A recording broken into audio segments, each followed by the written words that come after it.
India गठबंधन में Samajwadi party शुरू से रही है और अब हमें ये देखना है कौन मजबूती के साथ भाजपा से लड़ सकता है। जैसे कयास लगाया जा रहा है कि 30 सीटें मांग रही है यूपी के अंदर। ये आपका आकलन है, मैं नहीं समझती हूँ ऐसी कोई बात है।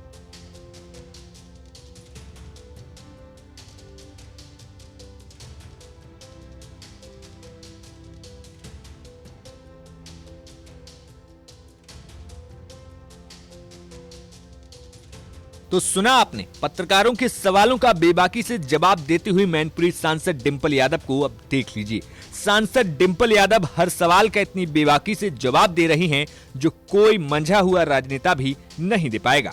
तो इस बार भी कुछ ऐसा ही हुआ। जब मैनपुरी सांसद डिंपल यादव अपनी लोकसभा में कार्यक्रम में पहुंची तो डिंपल यादव से मायावती के साथ गठबंधन में आने को लेकर सवाल पूछा गया। इस बात पर डिंपल यादव ने जिस सधे अंदाज में जवाब दिया वो वाकई चौंकाने वाला था। बसपा अगर इंडिया गठबंधन में शामिल नहीं होती तो उसकी परिकल्पना पूरी नहीं की जा सकती। तो इसको लेकर समाजवादी किसने बोला? आचार्य प्रमोद कृष्णन कांग्रेस के वरिष्ठ नेता हैं, उन्होंने कहा स्थानीय दलों को बताया दीमक।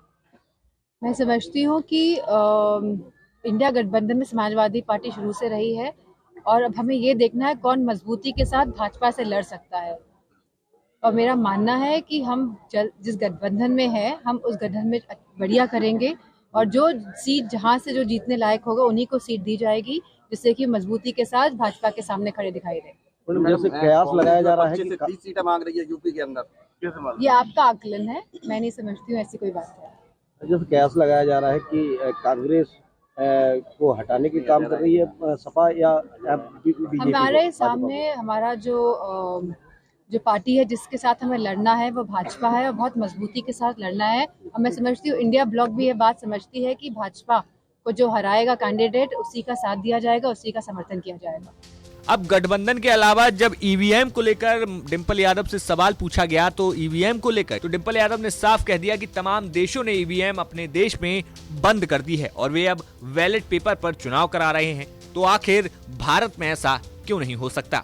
सारी डेवलप्ड कंट्रीज हैं, चाहे वह अमेरिका हो, चाहे वह जर्मनी हो, चाहे वह कोई भी देश हो, पूरे विश्व में सब जगह आज बैलेट पेपर से चुनाव हो रहे हैं। ईवीएम्स आई थी लेकिन ईवीएम्स का जो यूज है उसको बंद करके लोग वापस बैलेट पेपर में आए हैं। तो अगर हम वापस बैलेट पेपर में आते हैं तो ये बहुत ही प्रगतिशील कदम होगा, मैं समझती हूँ।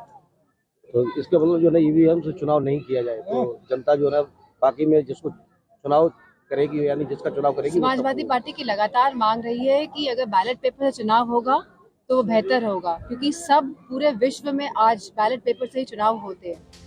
मैनपुरी से पुष्पेंद्र सिंह की रिपोर्ट, यूपी तक।